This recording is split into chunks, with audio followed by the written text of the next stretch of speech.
Chris and Chris Talk Movies. Hello, and welcome back to the podcast. My name is Chris Ferry, and as always, this is my co-host. I am Chris Huddleston. And today, we are going to be talking about a delightful little humdinger that you're going to want to sit down and watch with your Auntie June, Bone Tomahawk. Lean back. Good right there. Bracing. This is going to penetrate.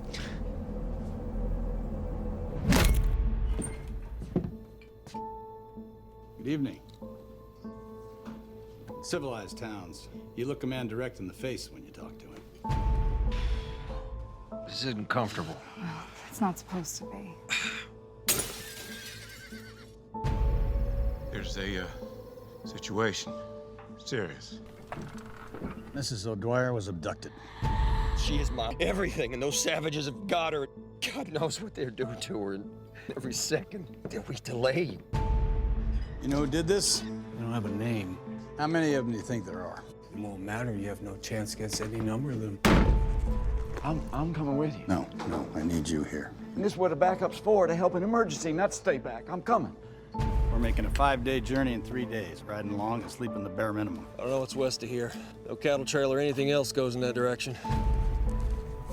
If our horses die before we get there, or we go into hostile territory, weak and foggy with exhaustion, we won't rescue anybody. Don't be scared. I am a friend. You aren't. Damn you! You had no cause. If you want to question my morals, do it later.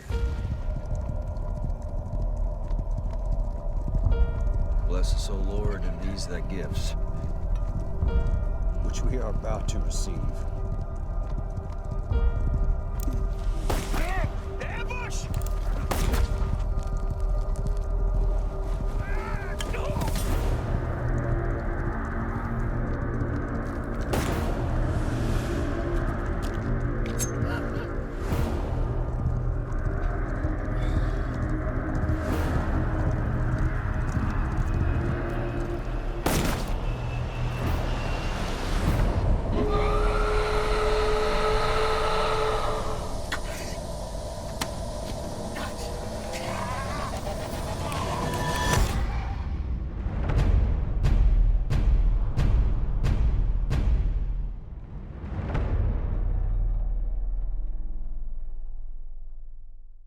Okay, so that trailer, A, is a little bit long, and B, it's a little hard to get, just from what you're listening to, what's going on.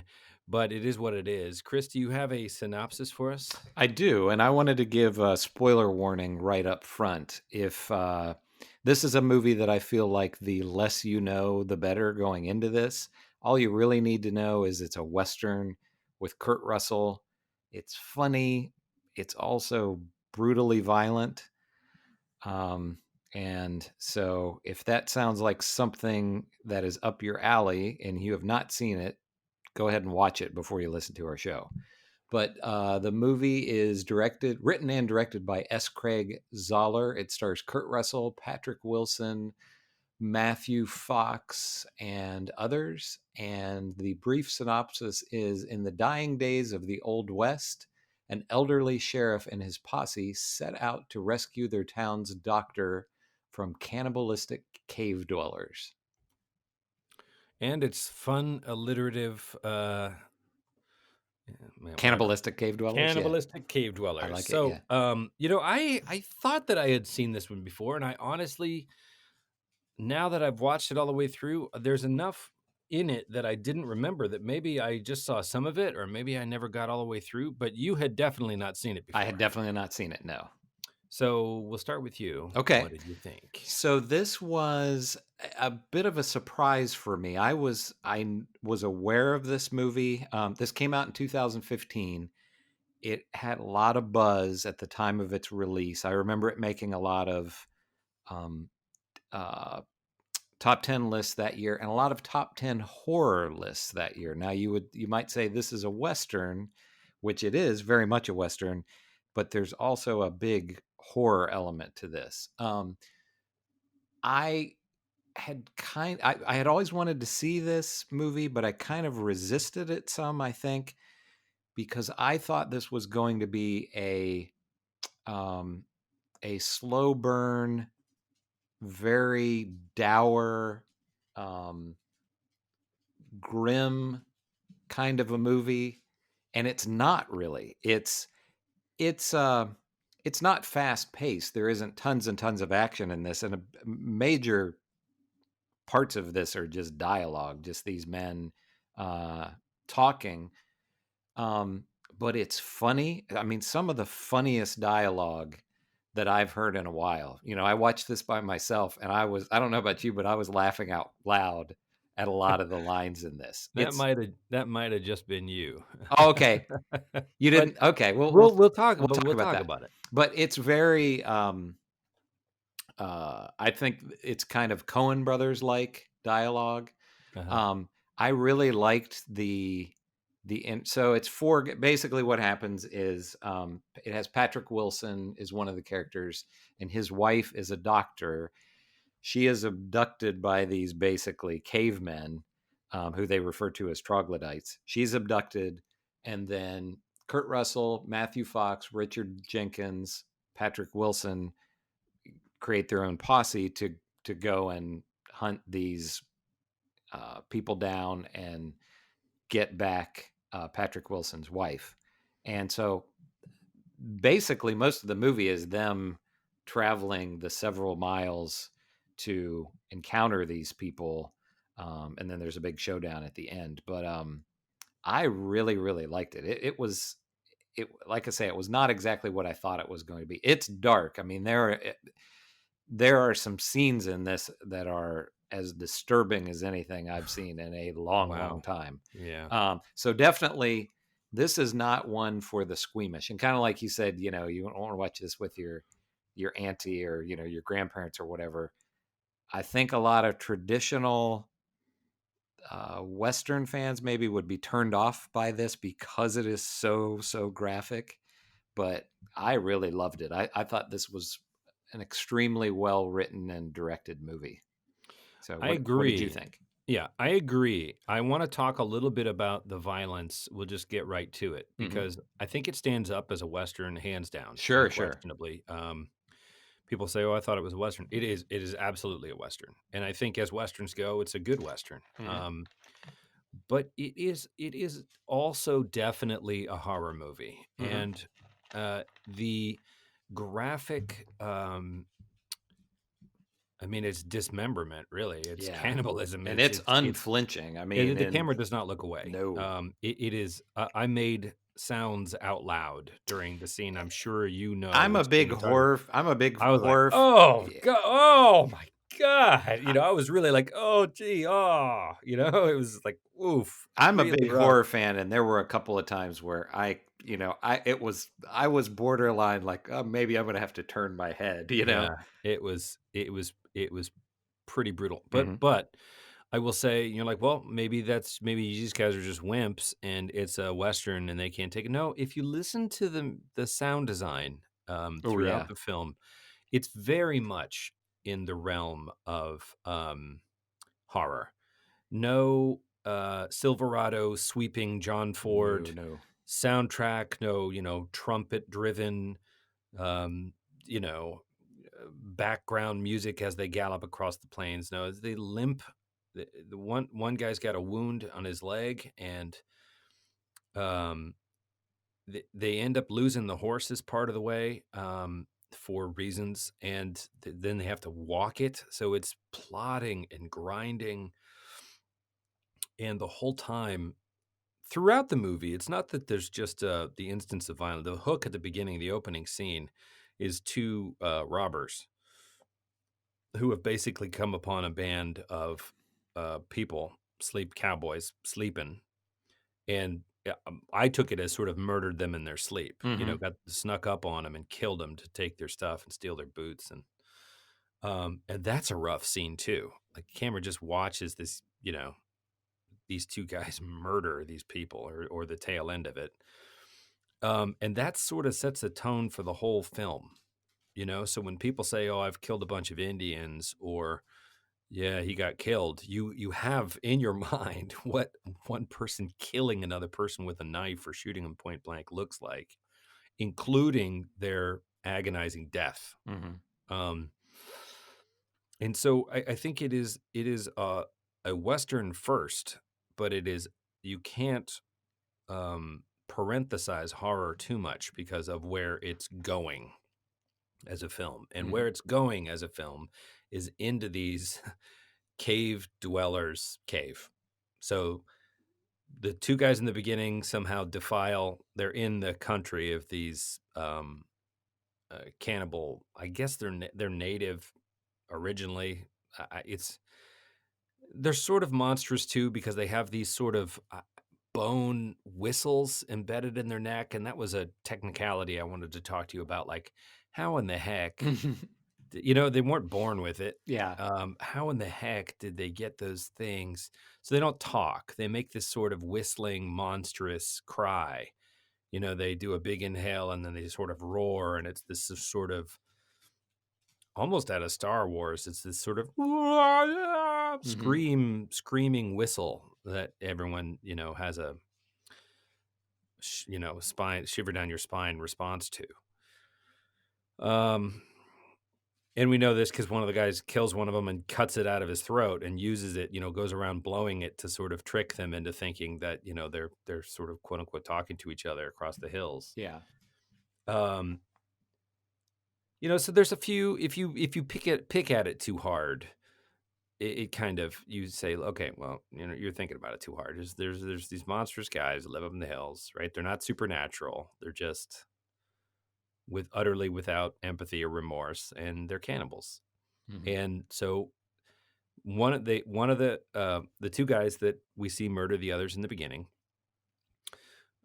they get one of them, and the other one takes off, and he comes into town, and they follow him into town, right? They track him into town. And the wife of, I guess, the main character, Kurt Russell's really the main character, but I guess the wife of the main guy is a doctor, and she goes to tend to a wound in the guy's shin or foot. And while she's doing that, these cannibal natives show up, having tracked the guy, and they abduct the young deputy who's left there, her, and the original guy from the beginning. And so it's not like they just appear out of nowhere. They follow this guy into town because it's a 5-day ride, we're told. Oh wait, no, I remember where I was going with that. Where I was going with that is where we're going. So now that this guy's wife is abducted, we got to go get her. And so they put together a group of people. There's 4 of them? Yes. To go track her down. And then the whole body of the movie is them on this trip to get there. And eventually we get there. So when we get there, they get caught and they're sort of put up in these cages. These, it's up in a cave. So they've fashioned these sort of cages, and they say they get there and there's just the woman and the deputy.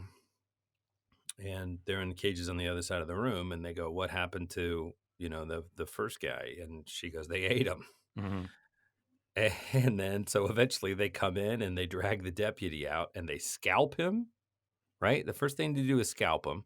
Then they stuff the scalp in his mouth, and they take like a stake and they drive the stake into the back of his throat. They kind of nail the scalp back in his mouth. I don't know if that was just to be cruel, or if it's a ceremonial thing, or if they were tired of his yowling. Who knows? What? Because he's screaming his head off. They strip him naked, and this guy's he's not begging for his life. He's just telling the sheriff, tell my, I forget exactly what he says. Sure. He's like, tell my wife or tell my mom or whatever that, and everybody's just, including us, is just sitting there captive watching this. And then they scalp him, and then they jam this stake down his throat, which is horrible. And then they flip him around, and they hold him up by his legs, and he's screaming the whole time. They take one of these big bone tomahawks and they whack away at him right in the groin. They split him right down the middle, and they pull him apart, and all his innards come tumbling out. Yeah. And this is all one big shot. Like, we're just watching this. It's not cutting away. It's horrible. Yeah, it's pretty gnarly. It is just like I can still see it against the back of my eyelids. Mhm. Ugh, God Almighty!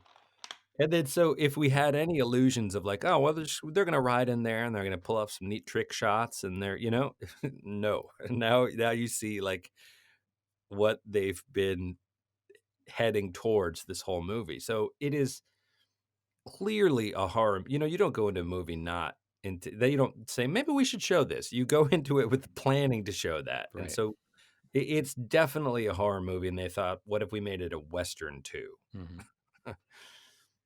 That was a long monologue, but I do. There is the character development is great, and there is comedy in it. I didn't mean to say it's not funny, but given the tone and cannibalism and everything else, I was Oh not yeah, I didn't want to. cracking up. Sure, There sure. weren't jokes. It's just people. Yeah, it was not jokes and not slapstick comedy or anything like that, but just this funny banter between these men that I just thought was really well written. And I was looking through IMDb. I should have taken notes of some of the quotes because I just felt like there were some really great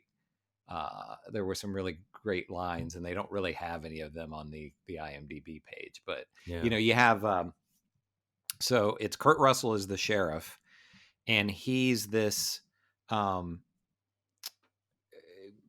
It was really interesting how they played the characters, I felt, because Kurt Russell is the sheriff, and then you had Richard Jenkins, who was one of his deputies. And Richard Jenkins is, they're these two old guys, and Richard Jenkins is kind of this goofy, not particularly bright man who just never stops talking. And I kept waiting for them to be a point in the movie where Kurt Russell would just explode and start yelling at him, just be like, shut up. And he never did. And I thought that was kind of refreshing because I kept waiting I was kind of thinking of comparing him to the sheriff that John Cleese played in the last movie that we watched, Silverado, who was, the guy who he didn't want strangers coming into his town, and he was just this no nonsense, basically. I don't like strangers because they cause problems. And Kurt Russell is a bit like that as well. It's not necessarily that he's totally against strangers, but the stranger who does wander into the town, David Arquette, he has good reason to be wary of him because he's a really bad guy. But I kept waiting for them to maybe be a scene where Kurt Russell would snap and you'd be like, oh, this guy's really a psycho, and there never was that. He was a man who was capable of violence because he had to be capable of it, living Right. in the Old West. But still, you never got the feeling that he was anything other than a decent man. Like I Right. say, he treats this, this deputy who's not this particularly bright guy very well. And then you have the other two men. You have Patrick Wilson, who's the husband of the woman who was abducted, and then you have Matthew Fox, who's this kind of cocky guy, and he brags about the Indians that he's killed and everything. But I thought it was refreshing. Like, I watched some other movie, tried to a couple of weeks ago, and I don't even remember what it was, but it was some movie where these people are being hunted by a killer or something. And I watched 30 or 40 minutes of it, and it was just these people yelling and screaming at each other and bickering and everything. And I liked how these four guys interacted with each other. It was a stressful situation, so things got heated a little bit at times, but they were still very respectful of each other. It was funny. They would get mad, and then a few seconds later, it would be like, oh, I'm really sorry that I blew up at you. This is a tough situation or whatever. I just thought it was interesting to see these, pretty tough guys, but actually acting the way real people act, Right. Right. I just thought the characters were very well crafted, and I just thought they were I don't know if you know what I mean or not, but a lot of times in movies like do. this, you would just have four guys that are just these macho assholes, and they're just Right. the whole time they're just cutting each other down, and it's not really like that. So I liked the portrayal of these characters. I agree with you 100%. I thought, and I've picked away at other movies in the past for the dialogue or the acting. I thought the acting here was top notch. Yeah. I don't know if you ever watched Lost. I did, But yeah. Matthew Fox, it took me, I didn't really read the casting prior to watching the movie. I mean, I knew it was Kurt Russell, but I didn't really take note of who else was in it. That's not why I was watching it. And it took me a while to be like, is that Matthew Fox or is it not? I'm like, it's definitely Matthew Fox. And then I was like, well, is it? He's wearing a mustache and he's doing a very, he's acting. He was great. I mean, everybody was great. He was terrific. And I loved it because you take these actors that, at least to me, are recognizable. And sorry, what's the other guy's name? The old guy?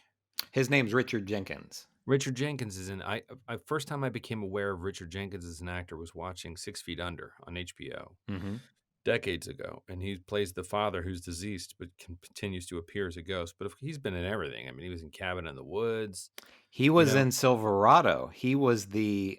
That's right. He was the Kelly guy, the partner that right. Brian Dennehy killed. I mean, he's obviously much, much, much younger, but yeah. And he's great. He's a terrific actor, character actor. But in this, he gets to play, and he's a terrific comic actor too. Oh yeah. He usually plays a kind of a hangdog, maybe a bureaucrat or, henpecked husband, something. Because he's just got these kind of basset hound eyes. But, he's grown. He plays older than I think he is in this movie. He looks older even than Kurt Russell. I think he gets to really develop a character. And it took me a while I'm like, is that, that's that. Oh, he is great. And it was the voice more than it took me else. a while to recognize who he was as well. The performances are fantastic. They're just really fantastic. And Kurt Russell, I love. Kurt Russell kind of is the star. So he's, I'm not going to just say he's playing Kurt Russell, but, I think he's just likable. I don't think I've ever seen a role that I didn't just enjoy watching that guy on screen. But again, he's not the, you could in a different film with written a different way and directed a different way, he would have been more of a macho guy, and he just seems like a human being. Okay, spoiler, again, we did a spoiler at the beginning, but Kurt Russell dies at the end and Richard Jenkins lives. And there's this moment where, they both know that Kurt Russell is going to die, and, they have tears in their eyes, and you can see basically the love that these two men have for each other, before they part, knowing that Kurt Russell is going to die. And it's just, you don't see that a lot in these kind of movies. There's another scene where Matthew Fox, where these guys come into their camp one night and steal their horses, and one of his horse gets injured, and he has to go over and shoot the horse, and he says something like, he thanks him for his service or something like that. And I mean, that was a genuinely emotional scene of this guy having to kill his horse that he loves. We established earlier how much that horse means to him. Yeah. And again, he's this tough, he's, of the four, he's the closest thing to kind of a bad guy, because, he's killed 120 Indians or whatever and brags about it. But even there's nuance to him, He dresses like a dandy in this sort of white suit, and he's got this he's clean shaven except for a very groomed mustache, and he says how he's the smartest man there, and then we think, oh, he's just he's just an a-hole, but we learn through the course of this movie. So it's sort of a road trip movie in the middle, and that these guys get to know each other, and we get to know them. And we get to know his character too, and we discover that the reason he is such a vicious Indian killer is that his mother and his sister, I think he says. for Yeah. his wife, but people whom he loves apparently suffered pretty grisly end. He didn't go into detail, but you Right. get the sense that he witnessed it, or that he's deeply wounded, and that this veneer is a kind of shell that he has grown around himself. Um, and we do come to see his vulnerability, and it's genuine.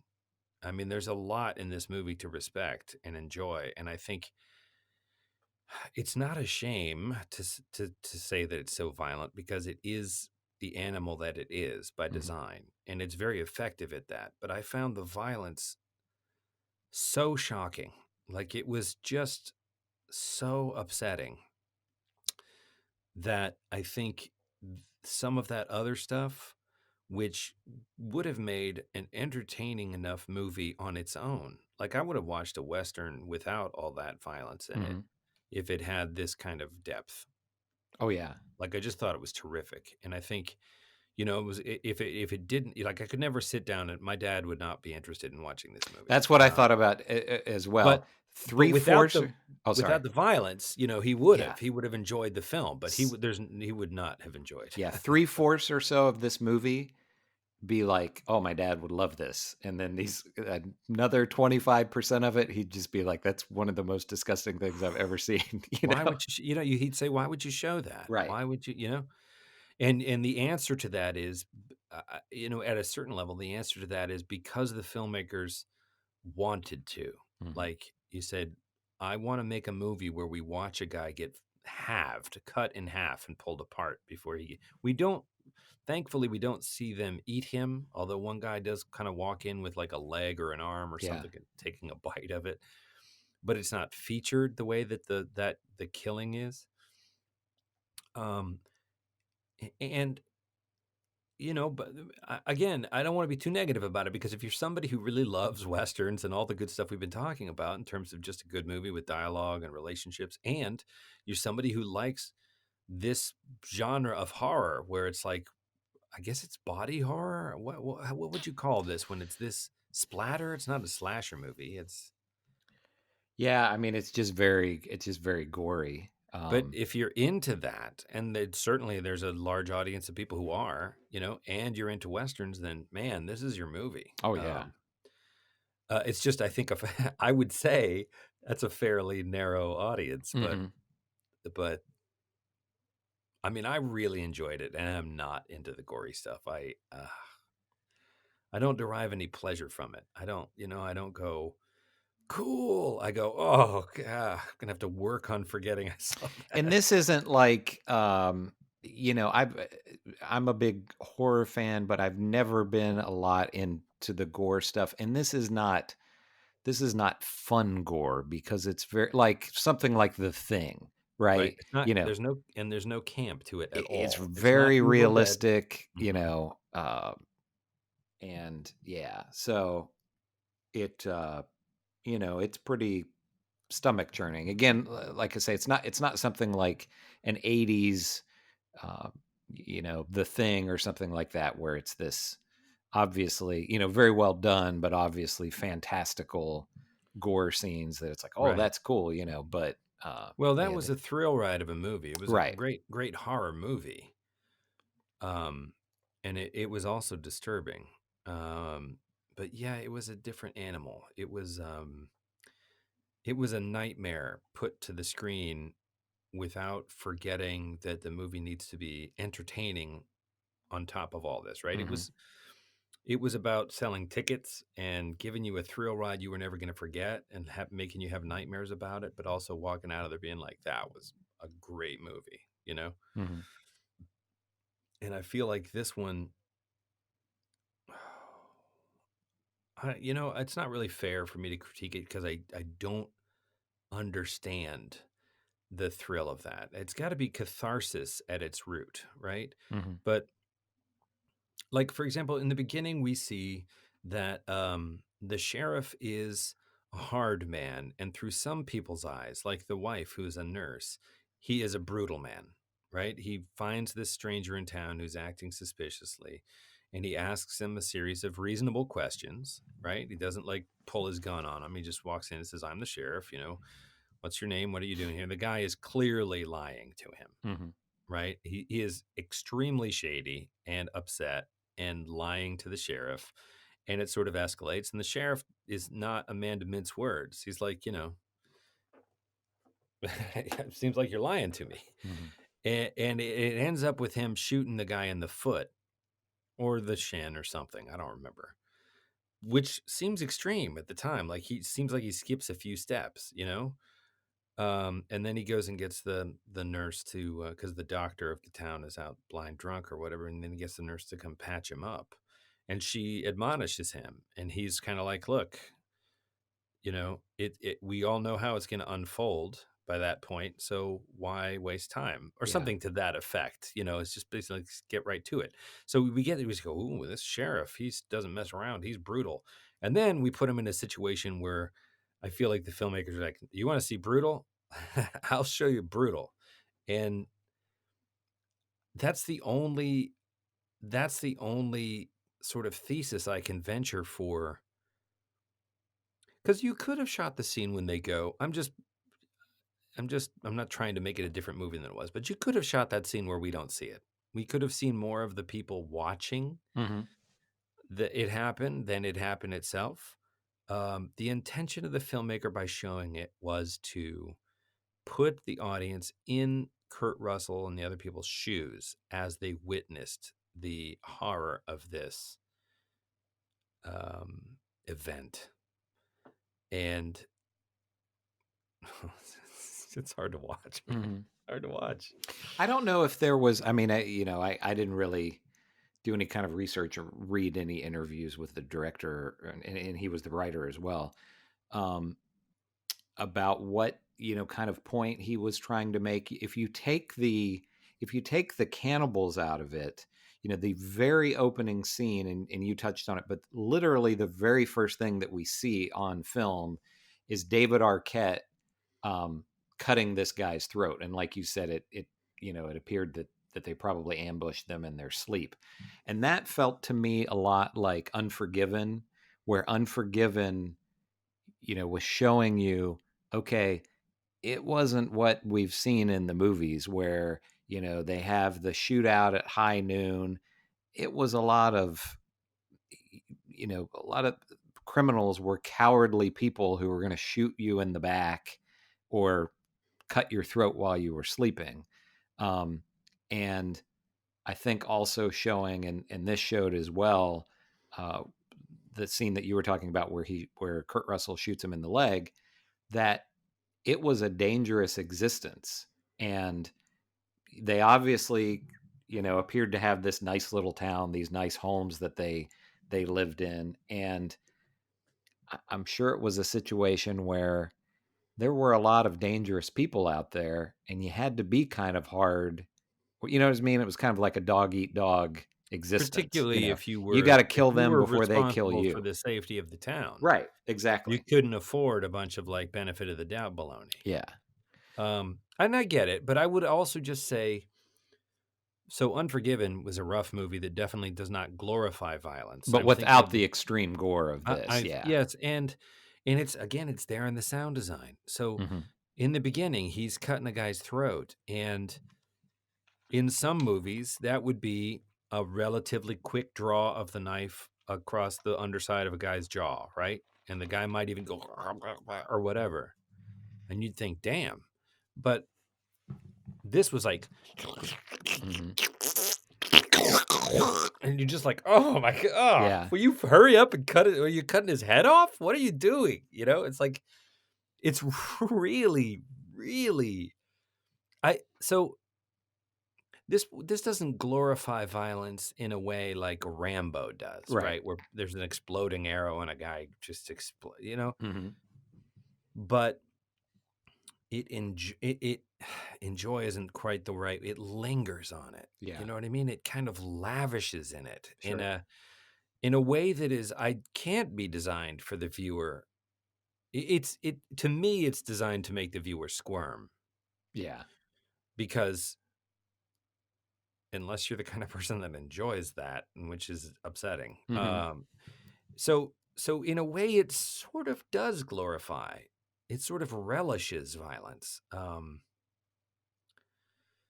mean, what do you think? Is that too strong an accusation to level at this movie? No, I don't think so. I would agree with that. I just, I wonder if there is any real statement that he was trying to make I don't think by there this, really or is is. he just somebody that likes gory films? No, especially if it's his first movie. He's like, I'm going to make a humdinger. Yeah. And I will give it to him. He made a humdinger. I mean, setting the violence aside for a moment, first of all, if you're going to make a horror movie, let's not set it aside for a minute. If you're going to make a horror movie, and I have made one, and it's not that I'm not proud of that effort, but it's hard, man. It's hard to make a movie that isn't just boring. I mean, you go make a movie that is 90 minutes and is not boring, and you have achieved something remarkable. It's hard. If you can make your audience make noise, whether that's laughing or crying out loud or, screeching or groaning, that's a real coup. And this movie, it made you laugh out loud. It made me, groan out loud. And I don't want to. I don't mean to interrupt, but I don't want I people. know. I don't I'm want just people to used- think that I was laughing at the guy You're a getting psychopath. scalped. I think we understand. That was not funny. we understand. I'm just saying as a first endeavor, it's a remarkable success, and I think not least of all, the effects and the horror. You do that, and you make someone squirm. Fear and disgust are great big primary emotions, and I would posit that they're almost easier to land with than making someone genuinely care about the people in the movie. And he was extremely successful. I genuinely cared about everyone in this movie. Me too. They were fully realized Except for characters. the cavemen. I didn't care about Except for the cavemen, right? And if anything, they were so inhumanly, they were monsters, really. It's like, well, could I make them demons so that they're utterly unworldly? No. At times they almost reminded me of the Predator when they would do the sound you were, because they would almost like the Predator would. They would kind of arch their back and put their head back, and throw their howl. hands out. Yeah. At their like howling, exactly like a werewolf, but it would be this weird, unearthly whistling sound.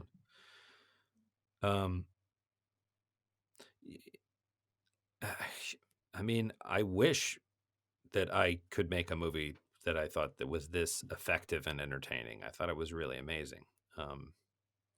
Just not for all audiences. Yeah. And I think for me personally, the best movies are the ones that, and it's a real skill to be able to combine, humor, and there are thrilling aspects to it, and there are disturbing aspects and frightening things, and there's also real emotion. Well, the relationship between the husband and wife too, genuinely passionate, right? And when we first meet them, things are a little strained because he's, had an injury and he's at home all the time, and they're sort of snippy with each other, and that evolves across the course of the film up to the point pretty quickly. There's a scene where they're making love that I thought was really well done. I mean, it was sexy and, but they were connected in a loving way. It was just masterfully done. And then when she's abducted, which happens very early on in the film, and he's like, I got to go after her. You think, oh, but you're in no shape to go after her, but you're like, yeah, you got to go, man. What are you going to you're going to let these, just trust these guys to go save your wife? No, you got to get up there, And everyone is very human in this. And I think it's a skill that I think a lot of writers do not have. There are movies or shows that you'll watch and there'll be very clever dialogue, but you'll think, oh, this dialogue is really smart or funny or clever, but no one actually speaks this way. This isn't how an actual human would have a conversation with someone. Right. And, they say some witty things and use some big words that maybe, I don't know if somebody in the Old West would have used or not, but they never seem anything other than real three-dimensional people, I felt. And it doesn't feel contemporary. You know, No. sometimes in Silverado, I was like, sometimes with Kevin Kline's performance or Brian Dennehy's performance, there was a contemporariness Hmm. to it, even though they weren't talking about cell phones and saying "dude." There was just something that felt contemporary in their banter, Yeah. and not so here. It felt very true to the period. And I don't know how accurate this was, but I thought it was very interesting how formal they were. Even there are these guys out camping essentially, but I don't know. Just again, coming back to how apologetic they were when they would get angry with each other, and um, Kurt Russell always refers to um, the guy's wife as I think Dowler was their last name, and he never refers to her as anything other than Mrs. Dowler, and not her whatever her first name is, and I just thought it was an interesting. I don't know if that's accurate to how people acted in this time frame, but I just thought it was interesting how formal everyone was. And there is a little. I almost forgot about this, but right when they're getting started, there's this. The wife is she's very beautiful, Mm-hmm. and there's a little bit of tension between the husband and the Matthew Fox character because he is also a young, handsome man, and he's clearly noticed how beautiful she is, Mm-hmm. and there isn't like nothing crazy happens, but there's a little bit of like, hey, stay away from my girl tension, and part of him wanting to go is like, if he's going, I'm going, Mm-hmm. um, and all that felt very real and formal in a Western way too. Yeah. Like he wasn't like shouldering up to the bar and hitting on her, and it was something just in the way he was taking her in. He wasn't even like leering at her or anything, but clearly observing how beautiful she was. That was palpable, and the other guy was bristling at that. Just don't look at my wife that way. And there was some kind of history with that because Something. he said something along the lines of he says something about not hitting on her or whatever, and he says something like, oh well, I haven't done that for years or something, so I was terrified that they were going to eat her. Yeah. I was just like, oh, I can't watch that. Yeah, that was one thing that I was relieved that they stayed away from. That if the cavemen had done anything horrible to her, we didn't see it. That would have been, if they'd shown them attacking her or something, that would have been just too much, I think. Yeah, it was it was almost too much as it was. Yeah, for sure. Now, have you seen any of this guy has directed 2 other movies? Have you seen either of them? One is called Brawl in Cell Block 99 that stars Vince Vaughn as this. Again, it's another I've not seen it, but it's another one. What I've read about it, he's a guy who's in prison, so he has to be very violent to kind of get his way out. I do not enjoy prison stuff. Freaks me out. Mm-hmm. I don't really, aside from some of the greats like Shawshank Redemption, I just prison stuff to me is terrifying. So I don't know if I would ever watch this one, but it came out in 2017 and got a lot of acclaim. And then there is another he did a 2018 movie called Dragged Across Concrete that has Vince Vaughn and Mel Gibson in it. And it's these, I guess, like kind of dirty cops. And it is another one from what I've read. This seems to be the kind of the way this guy works is it's supposed to be just super, super extremely violent. So I don't know. I have not seen either. Yeah. Although based on his work, I mean, I don't relish the violence either, but everything else in this movie is so well done that I'm tempted to check it out. Yeah.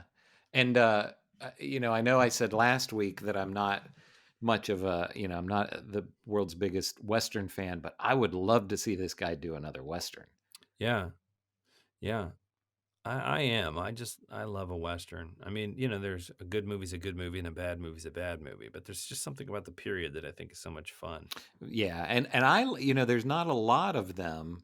but um, I think a mashup of Western and horror works really well. I think I never watched the movie because everything that I uh, read about it said that it was terrible. But I used to read the comics some when I was a kid, and I think maybe you did too. But Jonah Hex, where that was like a Western with a supernatural element to it, I think.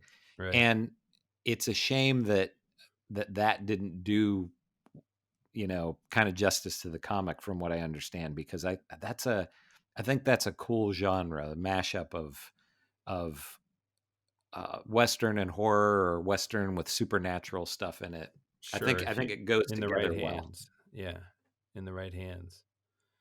For some reason, if we're down that vein, he's like a demon, right? He's sort of he's sort of um, Ghost Rider, but right, he's I back from think the so, dead or yeah. back from hell or something on a Something mission. like He's that, yeah. ultimately a good guy, but he's trying to redeem his soul or something. Yeah, I'm sure we're butchering that, and somebody out there knows the character really well. It's Apologies. yelling at us, but yeah, it's something like that, I think. But I think if I was going to make a horror movie Western, it would be ghosts somehow. It'd be a ghost story. I feel like you might even be able to do a zombie Western. That might be really interesting if you didn't make it. If you made it a small thing like this, that and you stayed with it, instead of episode 1 being like how we got to the apocalypse, and then the rest of it being what do we do now that we're in the apocalypse. But if you stayed the whole episode with like the first zombie coming up, and then by the end, the finale is our heroes basically trying to get out of town, that has more or less, tip pretty quickly near the end of Act 2. And then you've got, people we've seen in life earlier in the movie are now all zombies. And then there's that sort of swarm scene where you got to try and get out of town. That could work. I'm certain there are zombie Westerns because there's zombie everything, Yeah. I don't know. I think it would sort of fit with the production design. Yeah, I agree. And I think one thing with this, there's never any, I think maybe in a little more modern setting, there would be somewhere in there the conversation of, they have I forget what they call him, the philosopher or the historian or something like that. But there's a, Native American Indian guy in the town who they bring in to be like, who are these people? And he's like, they're troglodytes. And he says, to you, they're just going to look like any other Indian, but they're, right. They're cave dwellers or whatever. And that's the only bit of dialogue that's a little, and it's done well in the movie, but it's a little, he's expositional. Like, he's like, it's a corrupt bloodline, he has this whole monologue that sort of sets these, enemies up. You're right. That's the only thing that feels a little, scripty or contrived. Yeah. But I think maybe compared to something that was modern day, I think even though these characters are very modern in a lot of ways, I think there's a somewhat of a separation from modernity that there would be if, this was a movie that took place in 2020, because I think it's interesting that they don't question that these people could exist. It's just like, okay, they're cavemen, because I think there were probably still in the Old West, you still had people that had superstitions and Sure. things like that. You know what I mean? I thought it was. Yeah, if we were going to do a zombie Western, we'd say, well, what are the zombies? Well, they're probably not viral zombies. They're probably, I mean, just to pick at cliches, it'd be some sort of, medicine magic, or it would be Christian magic. It'd be some sort of a curse. Bandits come in and they murder the people in the church, and there's a curse that gives, it would be religion oriented. Although, some of my favorite zombie movies are the ones that just don't explain it. They're like, well, why are the dead rising? Like, forget it. Who cares? That's not the point. Yeah. And I thought that was a great aspect of this. We didn't need any backstory on the troglodytes. It's just like, hey, there's troglodytes and they live in the caves and they're bad and they abduct people and we got to go kill them. Yeah, they got my wife and they're not giving her back. Another thing with this, I'm not gonna lie, I started watching this. It was probably close to 10 p.m. last night, and I looked at and again, this turned out to be different than what I thought it was. I thought it would be a super slow burn, and I thought it would be very depressing all the way through, and it's not. But I turned it on and I thought 2 hours and 12 minutes. I don't know if, I'm going to have a hard time staying awake for this. And I was riveted the whole time. I mean, from the opening scene, I just felt like, wow, this is a great, great movie. Yeah, I agree. It didn't feel like 2 hours. And 12 no, minutes. Even though it literally plods, like even though for the second half of Act 2, they are walking through deserty hill country. Mm-hmm. It doesn't feel like a slog. No, it's always interesting. And it was funny. I was thinking last night, last week when we talked about Silverado, you were saying how great it would be to do a Western. And I was thinking, I don't think I would have wanted to have had Patrick Wilson's role in this, having to limp and crawl and, not like he literally was walking miles across the desert or whatever, but I just thought, I don't know if that would be much fun, faking a limp and crawling around on the ground. It was convincing. It was a convincing performance. Yeah. Cool. So we're getting towards time here. And I want to spend a little time talking about what we're going to do next week. But I mean, I think without having to be formal about it, we would both recommend this movie. Absolutely. Yeah. And again, I've said it probably 5 times now. The only caveat I would offer you is that if you had no stomach for graphic violence, this may not be. Yeah, definitely. And at this point, after, we've described scalpings and cutting a guy in two and all that, it's, that's the big one, but there's a tone of violence throughout, and there are little episodes throughout that sort of pop up on you. I was telling my brother-in-law about this today, and I said, I was watching it, and I thought, my sister is a horror fan, but is not into gore, and I thought, she would, again, about 3/4 of this movie she would really like, and then the rest, not so much. It's, you know what it is? It's like you said about The Thing. It's that it strives for such realism, right? It's not Freddy Krueger. It's not, an alien locked in the ice that turns all Cronenberg tentacly. It's really, you can imagine that if somebody split a guy down the middle, that this is kind of what it would look like. And it's so upsetting. Mm-hmm.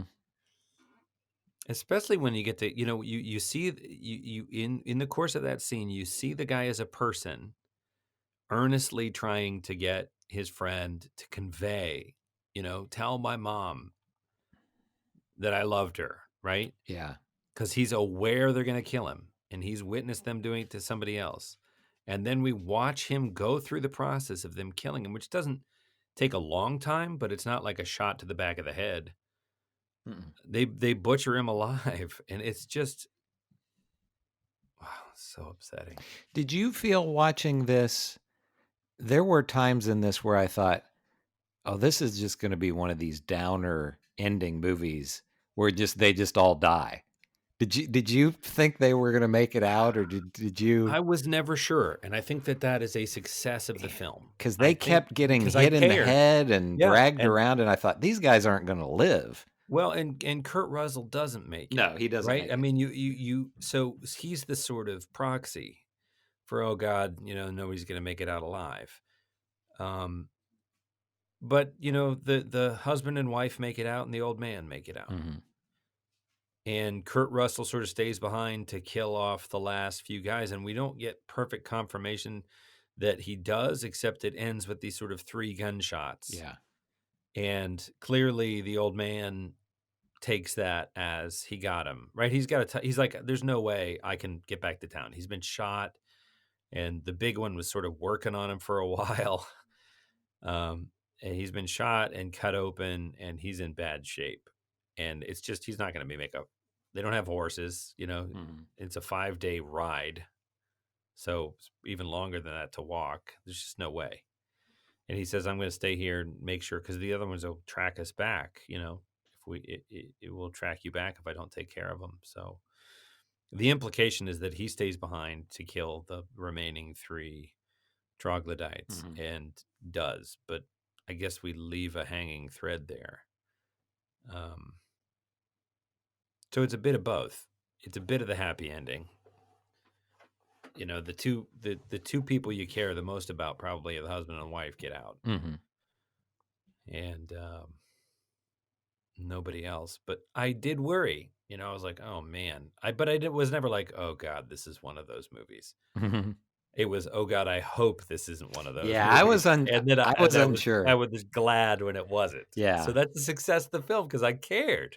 And it was upsetting when Kurt Russell dies. Very upsetting. Yeah, I think if I had been certain it was going to go that direction, I would have finished watching it, because we would have had to talk about it here on the podcast. But just as a casual viewer, I probably would have turned it off. If 20 minutes before the end, I was certain that it was just going to, I would have been like, I can't. I don't want to watch that. But it didn't. It kept me engaged the whole way through.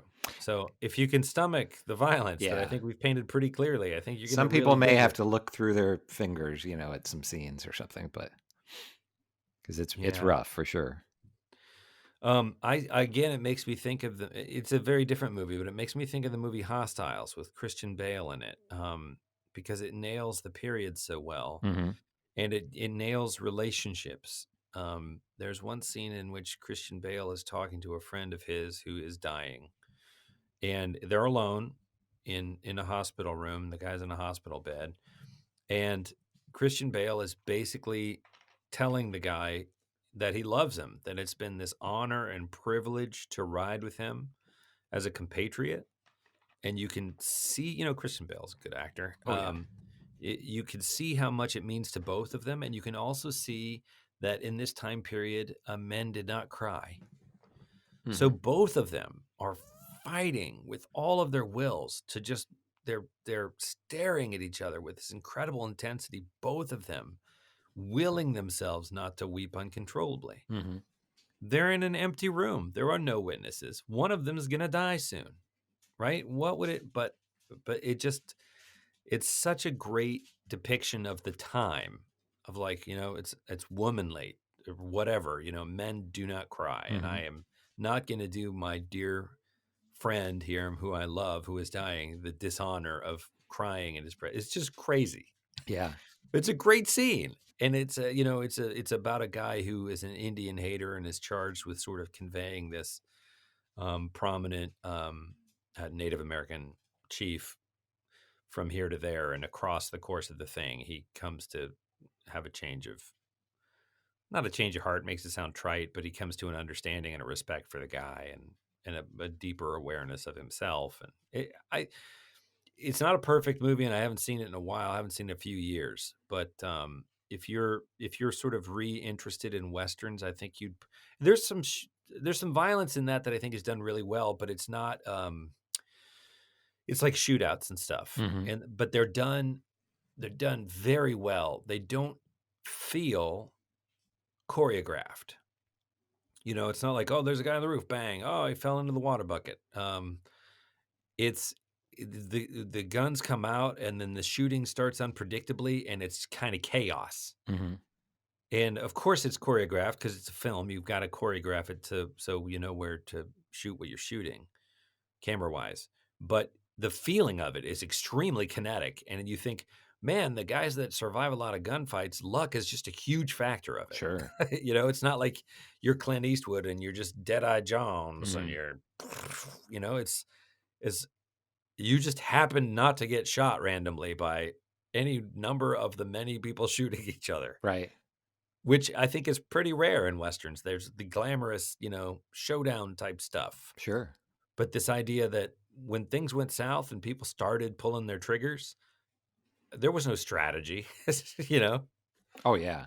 I think you would dig that one. If you wanted to, we could talk about that one of these days. Whether we want Yeah. to do 3 Westerns in a row, I don't know. We could watch it sometime. What are you thinking? So we're about at time. What are you thinking for next week? So, well, I'll give you 2 suggestions that are couldn't be more different from each other. I think, and then if you have some ideas, if there's some things that you want to watch, we'll talk about those.